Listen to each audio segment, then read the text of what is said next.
Okay, so I'm going to pick up there. Now you can see here, like stuff where I would normally go on a Saturday and get my hair done, you know, go out and do some shopping on a Saturday or whatever. Mm-mm, that's just not happening. It's not like it's just not, you know.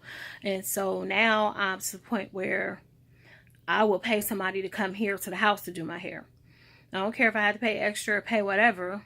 It's worth it to not deal with the potential nonsense that can happen, because there's nothing more embarrassing. Well, I can't say that, but few things are more embarrassing than sitting in a stylish chair and your heart rate zinging up to 160 and you're panicking and freaking out, and then somebody has to come pray over you. You know, it's really embarrassing. And I've had that happen. It's not just a made up story, you know. And so it's like, it's just, but it's one of those diseases where if you're not walking around with the tubes on your nose, or you don't have a boot on your foot, or, you know, you don't necessarily look sick, because I do clean up nicely, actually. Clean up nicely. But if you don't look sick, then people just think you're making it up. So they'll tell you to shake it off. Oh, well, you need to lose some weight. Yeah. I've been like 80 pounds lighter than I am right now and felt worse than I do today. So yeah, I need to lose weight, no doubt, for sure. That's definitely on the menu. On the menu. But it's not the problem. I can't lose weight and make this go away. And for the longest, when they didn't know what was wrong with me, I think I felt a little bit better. And that may not make sense, but here's why. When they don't know what's wrong, maybe it is me just tripping. Maybe this will go away. Maybe eventually I'll get over it and I can just move on with my life. But when somebody says, well, no, you have POTS, now it has a name. You know, so there's this, in one, there's kind of a sense of relief, but then there's this overwhelming sense of sadness, because I'm like, dang, like, it has a name.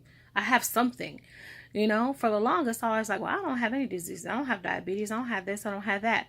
And so now I have POTS, and I have to learn how to deal with it. And I have to learn all of these things. Like with POTS, if you have never heard of it, again, it is postural orthostatic tachycardia syndrome. And so what happens when I don't say normal people, because I am a normal person. When most people stand up, your blood goes down to the bottom of your body, and then it comes back up, and it comes back to your organs, your brain, everything, and you keep moving. But with people who have POTS, the blood goes down, and it can pull in the bottom part of the body. And so that's why a lot of times I feel like my legs are really heavy. The blood isn't getting back up to my heart the way I need it to. And so now my heart is struggling to compensate for the lack of blood. So now my heart starts racing. Well, the blood didn't go back up to my brain either. And so now my brain is like, whoo, so I'm dizzy. And so I've also been told that I have a vestibular problem as well. And so I don't know if they still think I have vestibulo-ocular reflex abnormalities, which deal with the movement of my eyes. But I was told that my brain and my inner ear don't communicate properly either. So when you add that into POTS, which honestly, I just think that's a symptom of POTS for me. So we're like a person who has a functioning vestibular system. If they walk forward and they turn left, their body says, Tom walked forward, Tom turned left.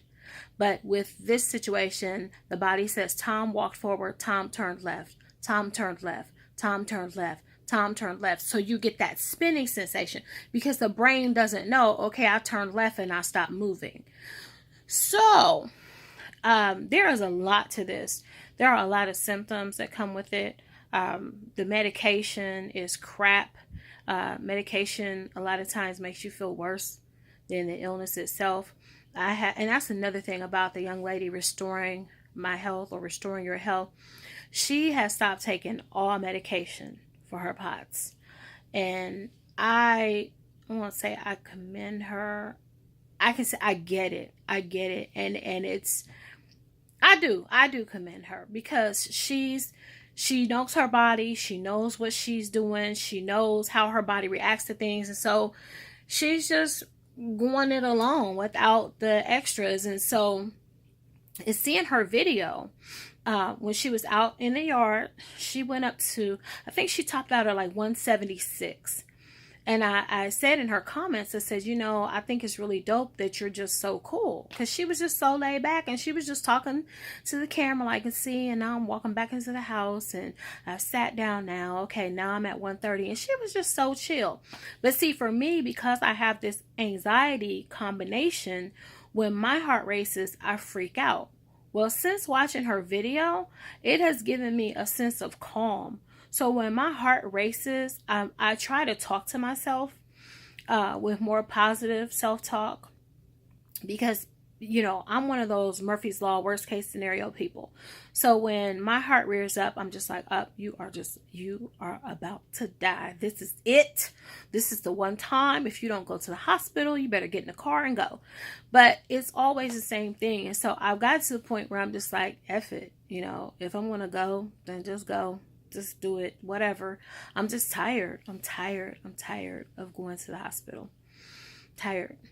And so I just try to calm myself down to see if my heart goes down. I try to blast myself with water, because that's one thing that us POTSIEs, that's what we call ourselves, POTSIEs. I learned that too.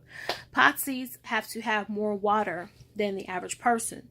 So if they're telling you to drink a gallon, I have to drink over a gallon, because we already are deficient in our fluids. And so we have to compensate with that blood drop that doesn't reach up, doesn't move back up through the body properly. And I do try to eat some salt now. I try to do like the sea salt or the Himalayan pink salt. There's a drink that people make. It's called Soleil.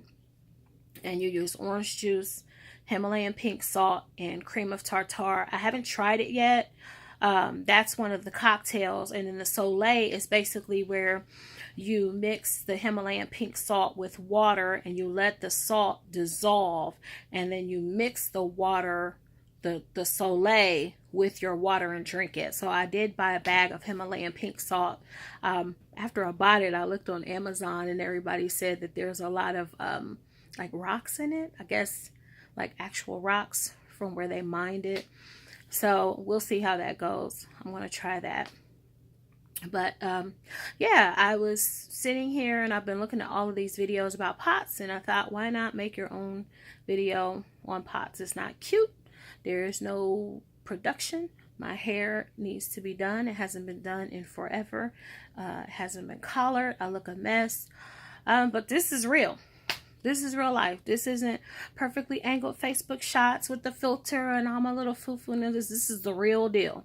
And this is me on any given day, laying around here, trying not to faint, trying not to die, basically, and feeling depressed because I'm not myself. I'm not my old, happy, chipper self. Like, I still try to be funny and comedic, and, you know, I just try to deal with it as best as I can. I'm just usually laying down while I'm doing it, or sitting still when I do it. And it's really hurtful, because the people who knew me before, they know that I'm a vibrant person, and they probably don't know all that I'm dealing with over here. And so I think a lot of them may think that I'm just like funny acting, or maybe I've changed towards people, but that's not the case at all. All my friends, I love my friends. I wish I could spend time with you. I really do. I miss the old me. As much as you think you miss me being around, I miss the old me being around, because the old me would be there. I would be at your functions. And like I said, I will push through when it comes to something. If it's like life or death, like my nephew's graduation, Dakota just graduated. Let me tell you, if I had to crawl up in that piece, I was going to be there. I was in that hallway. I stood for a half hour. I almost blacked out. I broke out into a sweat. I was nauseated. My nephew, which is his dad, he was like, "Are you okay? Are you okay?" I'm like, we got to get in here. We got to get to the seats. You know, I don't know how much longer I'm going to be able to stay in, because my legs had become stiff. because they told us to stand up at the last minute. Then they had us stand up for another half hour. But I don't even think he knew what I was going through during those last moments. Like, I was kind of holding on to him. Then I started leaning up against the wall. Then the heat came, and the nausea and the spinning. And I thought, oh my God, you were going to faint at this baby's graduation. But thank God I made it in the building. There was cold air. I got a seat. My heart raced through the whole thing, but I was determined that I was not going to miss him walking across that stage. So I got to see my baby walk. I'm not going to cry. Oh my God, I'm going to cry. I wouldn't care if I would have had to go in there in a walker, a wheelchair, or whatever. I would not have missed that. Oh God, you big old sucker. Okay, I wouldn't have missed that for the world. So I will keep on pushing, keep on learning more and more about POTS and trying to implement these things. I got to start my exercise. I got a recumbent bike. I'm interested in getting a treadmill only for like short, like intermittent walking, because you can't, it's like, I know I need to be on a treadmill, but there's something about like the time frames that I can walk, like the duration of walking. But I know that a lot of people are saying that if I can strengthen my lower part of my body, strengthen my core, strengthen my legs, that it will make a vast improvement. There's another video out there, and I'm going to try and link it in the comment section, where this gentleman is discussing that when people get into a good exercise program and they're able to stick to it. And see, that's the thing for me. My dizziness kind of makes it hard for me to exercise, and I have a lot of nausea with my POTS. But I got to push through that, because he said that people have improved their life between 50 and 80%. He said no one gets it necessarily perfectly. He said, but they've seen vast improvements. So that's my goal, is to exercise. And if you are a person who has POTS, see, my dog is trying to get in the video. If you're a person and you have POTS and you see this video, please feel free to let me know any tips that you might want to share. The dog is scratching and he's shaking my phone. Come here. Come here. Come here. Come here. Come here, otherwise you're going to think I'm crazy.